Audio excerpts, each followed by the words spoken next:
In this week's In-Ear Insights, Happy New Year. It is 2024. We are almost a quarter of the way through this century, which is mind-boggling when you think about it. And the topic du jour, unsurprisingly, remains generative AI and all the absolutely insane year that 2023 was. Just a quick recap. We saw OpenAI go from GPT 3.5 and ChatGPT to GPT-4 to 4V to 4V and 4 Turbo. So 3 major releases within a year, including the ability for it to see as well as read. We saw Google go from Bard to Bard 2 to Bard with Gemini, although most recent benchmarks say that Gemini is not any better than OpenAI's free ChatGPT with GPT 3.5. We saw Anthropic go from Claude to Claude 2 to Claude 2.1 before the end of the year, having the largest context window of 200,000 tokens, although it is not great. And we saw the open source community developing some models that are absolutely mind-blowing, going from Meta's first Llama release in early 2023 to Llama 2, and then Mistral, the French company, going from nothing to Mistral 7 to Mixtral, the Mixture of Experts model, which is industry-leading performance for models that you can run on your laptop, which when you think about it, you don't need a server room full of tools to have generative AI working for you. On the image side, we saw Stability AI go from Stable Diffusion to Stable Diffusion XL to SDL Turbo, all within a year's time, which allows for now real-time animation, which is mind-bending, with video clips up to 10 seconds long. And on the regulatory side, we saw the first actual legislation regulating the use of generative AI come from the EU, the EU's AI Act, which was passed at the very, very tail end of 2023. The big provision there for marketers to pay attention to, of course, is disclosure and transparency. So, Katie, given this astonishing year that we just had, what are you looking at and what are you looking forward to for the year ahead? Well, before I get into that, I just want to sort of point out that I feel like regardless of all of these advances in technology, the same issue exists. Developers do not give a hoot about version numbers.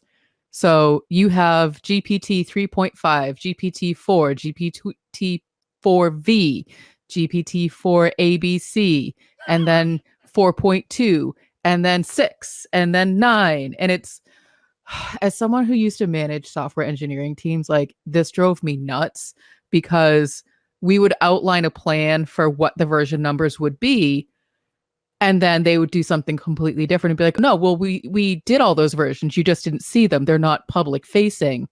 So we went through 1 and 1.2 and 1.23, whatever. And now we're on 6. I'm like, well, wait a second. So I just want to sort of point out that as I'm looking forward to 2024, my focus is going to be on the fact that, you know, despite the new technology, the same issues exist. And so I guess that's sort of a Debbie Downer way of saying that, you know, I'm not overly focused on the new tech itself. So, you know, Chris, you have generative AI covered. I don't need to hyper focus on what's going on. If I need to know, thankfully, I'm in a position where I can just ask you as my, you know, colleague and my co-founder and my teammate. My focus needs to be on that it's going to surface the same issues that we've always been having with people and process, but there's this misunderstanding. So my focus and prediction for 2024 is that there is a misunderstanding of what problems generative AI will be solving for any given team or company or individual. You know, I think I saw something that you posted about you know, training algorithms. Like, if you only ever interact with dog posts on Instagram, then you're going to get more dog posts. Or if you only ever, you know, cook one bread recipe, you're going to get really good at that bread recipe. I'm sort of paraphrasing now. And then I think your point was that if you continue to train generative AI on specific tasks, your generative AI is going to get really, really good at performing those tasks for you, which is totally true. But then if you look behind you and your whole kitchen is on fire, then you haven't really solved the problem. That's fair. That's fair. Yeah, that was more it. That particular post was more in relation to as people were looking at the year ahead and what they expected to see. I was just reminding people that you do have, you as a human being have a lot of agency as to what the machines serve to you, what content you choose to see. I saw on Threads the other day someone's complaining like there's a lot of this content that I don't want to see on here. I'm like, then you're not using Threads properly, because I only see the stuff that I want to see. I've gotten it so well trained. Like, I want to see these 10 people and their posts as much as possible. I want to see these topics as much as possible. And for me, it's a wonderful place to be, because I see just the things I want. But and I think that's you're true. proving my point, though, is that there's this misunderstanding that this new technology is suddenly going to solve this problem, and you, the human, don't have to do anything. Oh, absolutely. That's 100% correct. Yeah, if you just sit back and let the machine attempt to infer based on your behavior, and you're not conscious and thoughtful about how you interact with it, absolutely, it's going to be a crapshoot until. So this is interesting. This is a problem called sparsity, and sparsity refers to not having enough data to make decisions. If you were to use a brand new social network, and people saw this in the very early days of Threads last year, when you use a brand new social network, there really isn't a history of what you like and what you don't like. So the machine has what's called a sparsity problem. It's like, I'm just going to throw a bunch of things and see what sticks, because, do you engage with any of this at all? Do you dwell, how long when you're thumbing through your feed, do you stop on this post or that post? And it tries to guess as quickly as possible what to serve you based on limited signals. So a sparse data problem. And then over time, as it has more data, it can sort of fill in the blanks better. But a big part of what you are served by a machine is conditioned, is primed by those early day interactions. So if you were angrily commenting on about a certain politician on Threads in the first 7 days, there's going to be a long-term echo, sort of a shadow of those interactions, because the model built essentially its best guess about you from those early days. And it takes a lot of intentional work to get past that. Like, okay, I'm gonna heart and love every single Pitbull post that I can find, and hopefully over time I see less of that animal and more of the Pitbulls that we want. So that, to your point, that is a people and process thing. The people have to understand the process of how the machine works and build their own processes to condition the machine in a sparse data problem. If you were thinking about rolling out generative AI at your company, one of the first things you have to think about from a process perspective is how do we address the sparsity problem early on? Now, you can do it with things like rich training data and thoughtful curated training data sets and stuff. But a lot of companies that don't know that just kind of rush in headlong, and they're like, why is it was a Chevrolet of Watsonville just put up basically an empty OpenAI ChatGPT endpoint, and suddenly people were using the full capabilities of the paid version of ChatGPT on Chevrolet of Watsonville's chatbot, because they didn't think about how this thing worked. So it's like writing Python code for them. It's writing contractually, legally binding agreements on behalf of the dealership. Well, and I guess that's sort of, when I think about, what's coming in 2024, that's where my head goes, is there's going to be more opportunity for companies like Trust Insights to really educate and guide the conversation and the implementations of custom GPTs and generative AI in whatever form people are looking at, to make sure that they're doing that upfront work. And, this is something that, I am definitely a broken record at this point. Like, you have to do that upfront work. You have to do your requirements gathering. You have to know why you're doing this. And that example that you just gave, Chris, is 100% why I harp on this point. And so I see more of that. I see more human error. I see more security breaches. I see more, to use the technical term, oopsies, going public. And so I think that, humans are going to continue to get more and more careless and lazy because they think the tech is going to solve that problem and automatically do it. And so looking ahead at the year, I think that where my focus is going to be is really trying to, anticipate those things as much as I can with our clients and with our prospects and say, let us help you get ahead of, a big security breach like that, local Chevrolet company just had where like people are just using your shit for free and you don't even know it. It's true.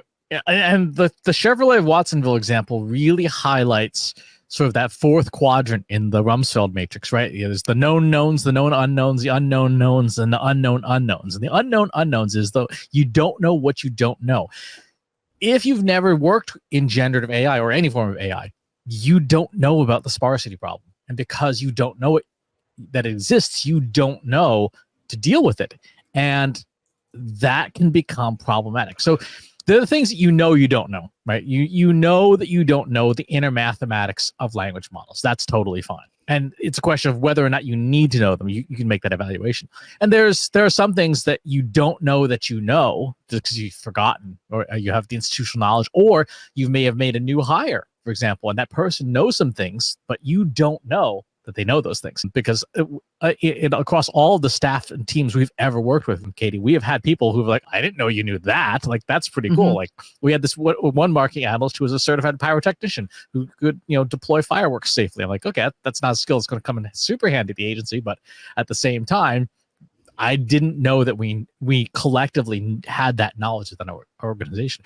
But though you don't know what you don't know is the big problem for a lot of companies in generative AI.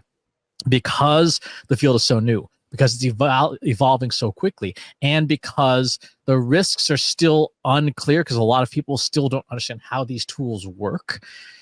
There's a big pile of you don't know what you don't know. And as demonstrated by some of these more glaring examples, that can bite you. Well, and I think that, again, sort of it's an opportunity for companies like Trust Insights to do that education because, Chris, I mean, I know you well enough to know that you are striving to stay on top of all of the information that's coming out about generative AI as quickly as it's coming out to, do your best to be able to understand it. And so I think our responsibility then becomes, helping distill down that information to what people do need to know. So do I need to understand the math behind how these things work? Probably not. But do I need to understand sort of like the bullet points, high level of the risks and, if I do this, then this is going to happen. Sort of all of those if then statements, with the prompts and with the software itself. And that's where I think that 2024 is going to be a big year of education, through courses, through consulting, through, content, through our live streams and podcasts. So when I think about, so I know you're asking the question, like, what's coming in 2024 for generative AI? But naturally, my thought is, what does that mean for Trust Insights as a whole? And that is education. And I think if I take it to that bigger picture of generative AI, it still is education. And there's going to be a lot of trial and error. There's going to be a lot of people experimenting. There's going to be a lot of missteps and mistakes and things that need to be, fixed and cleaned up, all for the sake of learning it. And I think that if you are someone who is interested in knowing more about generative AI, you just need to start experimenting with it while having that learning of what could go wrong. And I think it is the what could go wrong is where a lot of these conversations need to focus first, especially in regulatory industries, especially in companies that deal with protected health and personally identifiable information, especially in companies that deal with things like GDPR and other customer data. And I'd say that's where every company should be starting is what are the risks? What is our most sensitive information that we need to be protecting? I think it even goes beyond that level. I mean, the sensitive information, absolutely, you want to make sure that it's protected in your use of AI and you're not using it in ways you shouldn't be. But we actually, just before the holiday break, added an entire module to our AI course on the EU's AI Act. But the one provision I think is most cogent from that, for the average marketer who's not doing a deployment of generative AI, is the one on transparency, on disclosure. To take a quick step back, because you mentioned GDPR. GDPR was the data privacy regulation that the EU rolled out in 2018 that quickly became the gold standard planet-wide for how we should keep data safe. And to do business within the EU or to do business with EU citizens, you had to be GDPR compliant, even if you didn't mean to be doing business in the EU, right? So the Trust Insights website, for example, has to still meet basic compliance measures, not just because of GDPR, but also because states like California adopted their versions of GDPR, first with CCPA and then CPRA, which took effect last year. These so the EU sort of led the way, and everyone else copycatted off of that. And why not? Because if you meet the most stringent standard, then meeting lesser standards is pretty easy. Mm-hmm. The EU AI Act promises to do pretty much the same thing. So the EU has planted a flag in the sand and said, this is what we think companies should and should not do with AI. And in the absence of other leadership, because there is an absence of leadership in the world around AI, the EU's version is probably going to become the gold standard again. And so whether or not you are actively doing business in the EU, if EU citizens are using your services and you're using generative AI, you have to abide by it, right? You have to abide by it. So, for example, with our course is available globally, and we have seen registrations from people within the EU. Therefore, we are governed by the EU AI Act, whether we want to be or not. The big one that affects everyone is disclosure. You have to disclose when you are using generative AI. There's a page on the Trust Insights website. I link to it every week in my own personal newsletter about why it's important to disclose these AI from US copyright perspective. But I actually have to go and amend that page to say, and it's also now required by law within the EU. If you use AI for content generation, for anything that the public interacts with, you must disclose it. It's no longer optional. It's no longer a good idea. It's now required. I don't want to go too far off course, and I think maybe this is a discussion for another podcast, is, why are we disclosing use of AI when we aren't disclosing the use of like a copywriter or an editor, for example, a human copywriter, a human editor, and those are just some things that I think, as individuals and as companies are thinking about, what do I need to know as I'm going on this journey with generative AI, as I'm bringing it into, my team, as we're using it for content. Those are the questions they should be asking. And so I think a big part of 2024 is going to be that curiosity, that what questions should I even be asking? And if you're not asking questions, then you're definitely approaching it the wrong way. There's no way that any one person is going to know all of the answers. And, Chris, you'll attest to this, the information is changing so quickly that the questions that you're asking and answering today, you'll have to ask and answer again tomorrow and the day after and the day after that. And so I would say if, you haven't set your intention yet for 2024, a good place to start is, be curious. Exactly. From a technological perspective, there's going to be two big there'll be a bunch of big things this year, but a couple of the ones that I think are important. One, today's models that claim to be multimodal kind of are, but kind of aren't. Their performance definitely indicates that they're kind of a mixed bag at this point. And can you step back and define multimodal models? So a multimodal model is a model which you chat with, but you can give it an image and say, hey, describe what you see in this image. That would be an example. Or you could upload an audio file and say, what do you hear? Or you could upload a video and say, what do you see? And on the flip side, there are also things where you can talk to chat with a model and say, hey, make me a picture of a chicken wearing a wintertime hat and a red scarf. And the model should come up with something that looks like this. Whether it actually does or not, we'll find out. However, the models that we have these days appear to be ensembles. They don't appear to be truly native.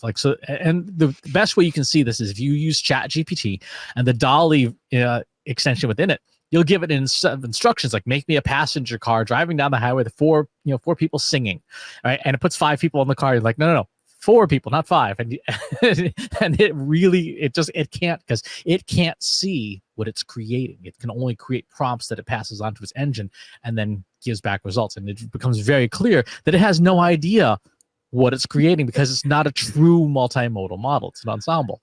I just want to stop you there for 1 second. I apologize, but like, I don't know why the thought of it can't see what it's creating just blew my mind. And it's, I think we take that for granted, and sort of this, again, this goes into the education part of what generative AI can and can't do. Because, you said there are some models that can see things and some that can hear things, but that doesn't mean that when you say create a chicken with a red and a hat and all these things, the model itself doesn't then sit back and go, yeah, that is what I understand red to be, or that is what I understand a chicken to be. Let me just tweak that a little bit and make it a little bit more chickeny, and it's just, I think that the limitations of any of these things will forever exist, but it's really just understanding what that actually means. And so I just wanted to highlight that statement that you just made, that it can't see what it's creating the same way that you or I as humans can see and understand. I think that's so important for users of these tools to really wrap their heads around. It's a difficult concept to wrap your head around because it feels like it can see and do so many things, but it's really just algorithms. Yeah, it's all math. At the end of the day, these things are just prediction engines. And in a multimodal environment, it's not another form of media. It's not another sense. It is actually computationally very, very different. And again, this is something I spent a lot of time on the break, reading about, for the scientific papers about what's going on under the hood and why these multimodal models are struggling so much. And it turns out it's because there are not clear relationships between what you see and the language you use to describe them. Their language itself is inherently ambiguous, right? If I did not describe this and I just held it up, A, your first reaction is, what the hell? Why do you have a plastic chicken? Exactly. And B, there's so many different ways you could describe this that are equally correct, but are ambiguous, right? And when visual models are trained, they're typically trained on an image plus a caption. And so for something like this is a product. So it probably, a model that's been trained probably has the product caption from a store's catalog describing, which is not an accurate way of describing the whole thing. It's a very short snippet of text saying, buy this thing for $24.99 or whatever. And so this is probably a topic, like you said, for another podcast entirely about the mechanics of these different models, but we're trying to bring together two things that don't really go together. It's one of the reasons why generative AI has so far done a really, really poor job of constructing music, because music and language are not the same thing. And music actually predates language in our brains. And because they're so different, these models can't blend them together well. So a big part of 2024 looking ahead is we're going to start understanding more of the complexities of how these models can and can't work together. The big technological thing that I'm keeping my eye on is mixture of experts. So at the end of last year, the French company Mistral released their model Mixtral, which is a mixture of experts. And the best way I can describe this is, instead of a kitchen where there's one head chef who's really good, like a Gordon Ramsay, just doing everything, very expensive, very talented, but one chef, you have sort of a head chef and a bunch of sous chefs, all of whom are not necessarily great. They're like kind of okay, B player chefs, but there's 8 of them in the kitchen. And under the direction of the head chef, they each have a specialization. Like one guy can chop, the other guy uses the blender and so on and so forth. He's really good at the blender, but can't do anything else. Do not let him near the dishwasher. And in this mixture of experts model, you have 8 chefs working in the kitchen instead of 1. Now, obviously, it has to be a bigger kitchen, but you can get a lot more done with 8 chefs in the kitchen than you can with 1 because of the nature of multitasking. And this architecture came out last year in production. It's actually been around theoretically since 1991, but it came in production last year. And that model has topped the charts of so many different benchmarks. It beats Google's new model, which you're like, How did that happen? Right? Google, what are you doing over there? And it comes close on several tasks to OpenAI's paid model, and it exceeds OpenAI's free model. We're going to see this architecture become sort of the standard for a lot of the open source models. And for companies that are looking to deploy a highly capable model within their walls, where you absolutely positively cannot let data go outside your walls for any reason, like protected health information, this will be the architecture that these companies will use. So that's another big one to keep an eye on this year. What I find really interesting, so you just described, you have one head chef who does it all, or, a head chef with a team of people that they delegate to. And what I'm really excited about, this is sort of more of like my own personal thing for 2024, is to really see you wrap your head around how these architectures are all borrowed from organizational behavior. Because what you just described are the team structures that we used to have, and why it was so much more efficient to have a team of 10 with a combination of specialists and generalists versus just you doing everything. And, I'm wholeheartedly not saying this to pick on you, but one of the things that you've always openly said is that, you sort of struggled with the whole human team management interaction.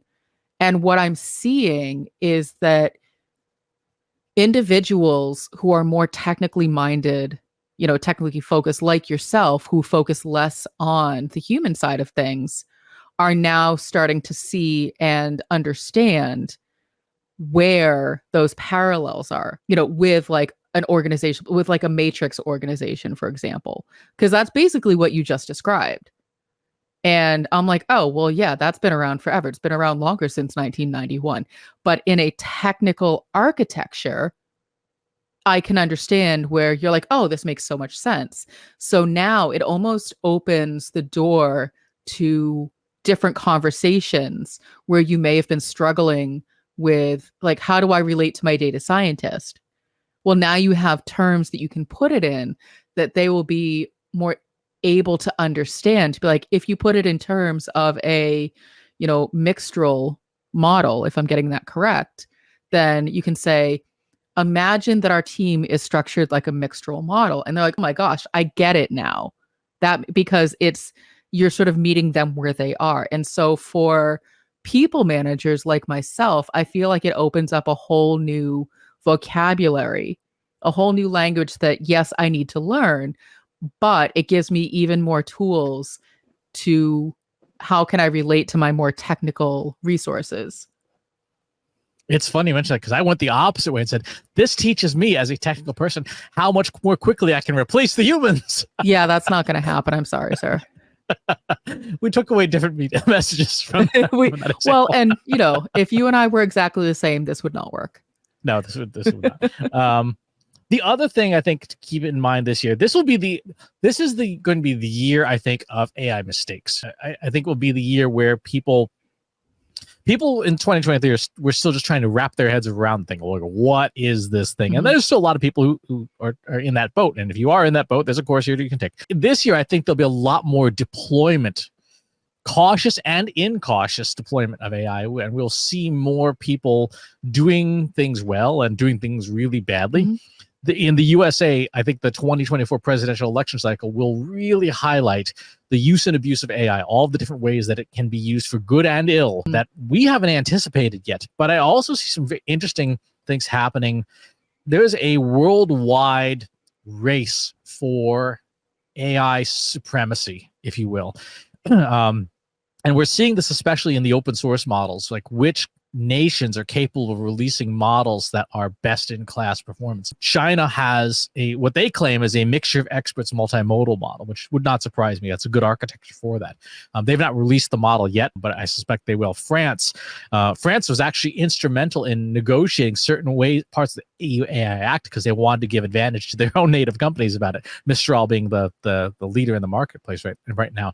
And so I think this will be the year also of countries racing ahead to try and enable AI as best as they can, so that they can attract talent, attract investment. Japan has made some changes with laws to attract talent. South Korea just opened up a digital nomad visa program where you can stay for up to 2 years as a digital nomad. They're specifically looking for people, no surprise, in the field of AI. So there is a worldwide race now for talent that this year is probably going to be very, very hot. So if you're thinking in your own career about what your career looks like, one of the areas to think about is how will your career be affected by generative AI?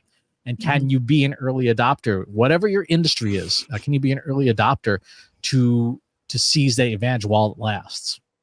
Well, I think that goes back to this year is all about education. So it's educating others, educating yourself, finding your own process for staying up to date on things, figuring out what it is that you absolutely need to know and focusing on those things, working with companies like Trust Insights to fill in the blanks on everything else. So I think, it'll be really interesting, especially since when we had this conversation at this time last year, it was a very different conversation. We were focused on the rollout of Google Analytics 4.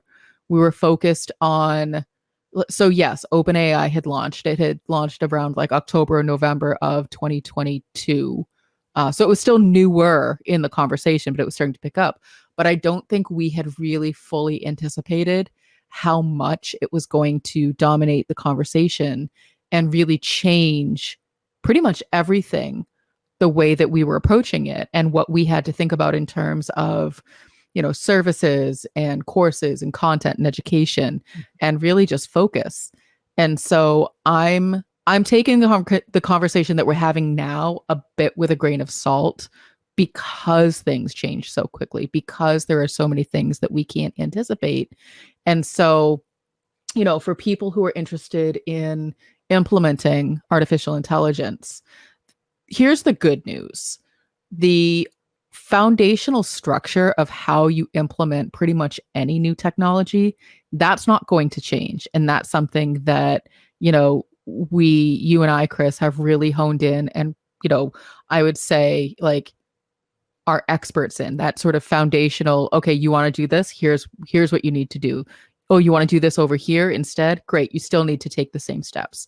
So I feel very confident in that, regardless of the context of what's happening in the industry, we've really focused on those foundational pieces. And I think that people who are nervous going into this year of things are going to change so quickly, go back to your roots, go back to the foundations and make sure that those pieces are rock solid, because then you'll be prepared for whatever comes, regardless of what it is. There will still be a learning curve and an education to whatever the new context is, but the foundational pieces shouldn't have to change.